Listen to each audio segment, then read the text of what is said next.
essa sensibilidade que o escritor pode ter com relação à linguagem da criança, né, pode alimentar, né, a escrita de um texto literário para as crianças.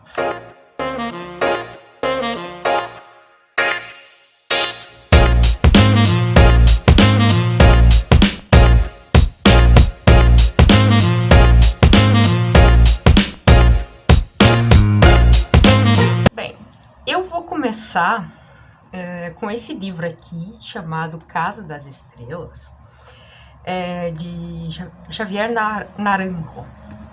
Ele traz alguns conceitos e definições desses conceitos dadas por crianças. Por exemplo, um conceito de solidão. Uma criança de 8 anos diz que solidão é estar só com ninguém. Uma criança de 9 anos definiu solidão como quando o sol está muito forte. Definição para a morte. Uma criança de 11 anos.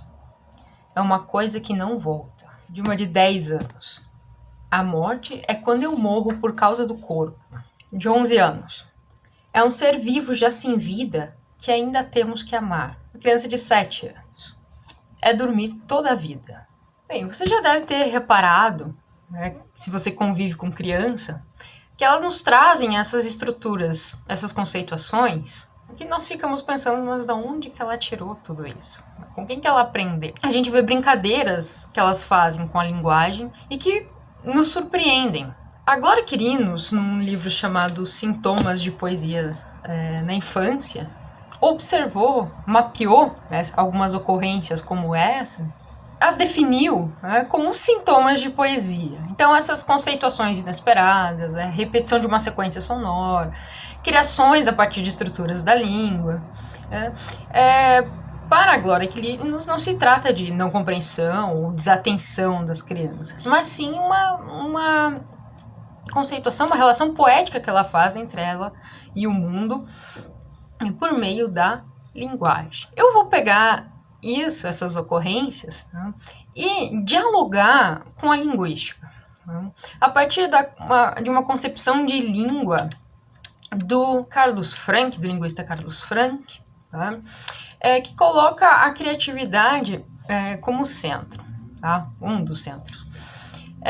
Segundo ele, tá, as línguas elas oferecem elementos, procedimentos que nos permitem relacionar, conectar as expressões e torná-las adequadas aos efeitos que a gente quer provocar no nosso interlocutor. Então, nós temos diferentes recursos expressivos, né, e selecionamos outros, né, conforme as nossas condições de produção, conforme os efeitos que a gente quer dar. Nisso, a criatividade se manifesta como característica natural.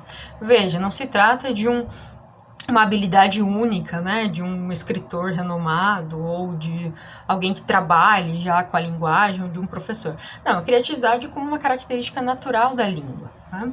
E ela se manifesta, né, na forma como que cada falante vai se colocar em relação a um tema, como vai construir seus pontos de vista sobre um processo, sobre um evento, como ele vai organizar a realidade e descrevê-la. E também, né, quando coloca significação própria no material da linguagem. A gramática da língua, então, ela é colocada por Frank como condição de criatividade nos processos de comunicação. Em outras palavras, né, um conjunto de processos e operações por meio do qual o homem reproduz a sua experiência no mundo, né, e atua no mundo. A gramática vai oferecer uma multiplicidade de escolhas. Bem, no processo de aquisição da linguagem, né, a criança naturalmente, tá, vai exercitar essa construção de objetos linguísticos mais complexos e faz hipóteses em relação à estrutura da língua. Essas hipóteses a gente vê quando a criança faz algumas variações estruturais, né, morfológicas, por exemplo, fazer alguma coisa. Tá? O Frank chama essa atividade, né, sobre a linguagem de epilinguístico. Eu vou citá-lo, né, abre aspas.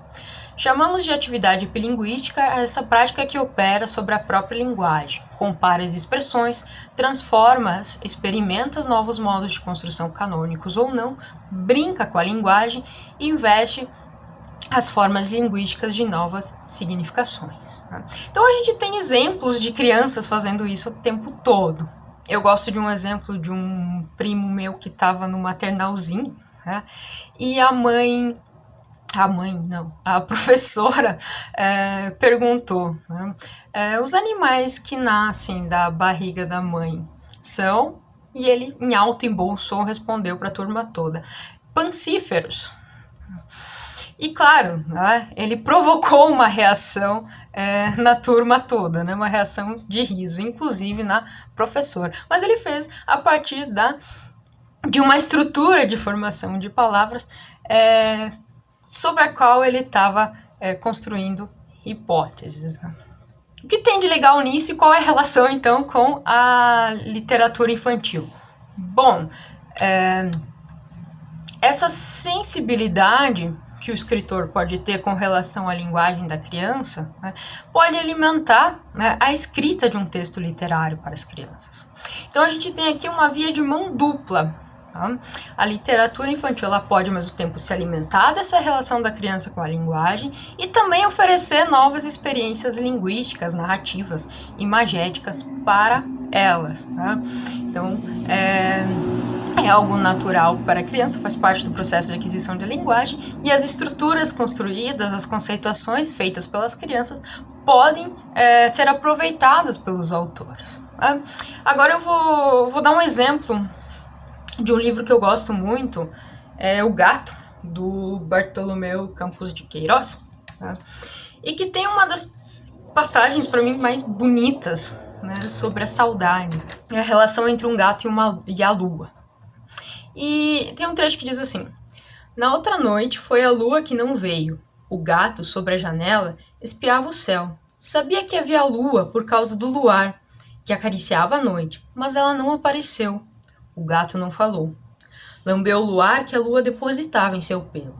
O rosto da lua só existia em seu pensamento. Mas o gato não matou a saudade. Ele compreendeu que a saudade não se mata como a fome. Saudade era para ser cultivada, amada. Bom, além da beleza disso e do modo de trazer a saudade, né, para a narrativa, né, a gente tem um jogo com duas expressões, matar a fome e matar a saudade, que são estruturalmente muito parecidas. Tá? E o que o autor faz aqui? Olha, embora sejam estruturas muito parecidas, né, o significado delas é diferente, a gente pode ressignificar. A gente mata a fome, né, no sentido concreto, né, a gente se alimenta. A saudade, que é uma questão abstrata, embora exista a expressão matar a saudade, ela não é para ser matada, né? Ela é para ser cultivada. Então a sacada que ele dá aqui é uma sacada linguística muito interessante. E claro, né, as crianças também questionam o significado das expressões, brincam com isso e aparece na literatura com uma sensibilidade do próprio autor para esse jogo que as crianças fazem. Tá? E eu quero terminar com o Quintana, uma definição que ele dá, tá? Que ele diz assim, da recordação. A recordação é uma cadeira de balanço, embalando sozinha. E eu lanço uma pergunta. Bem, o que a literatura infantil faz para o adulto? Fica por uma próxima conversa.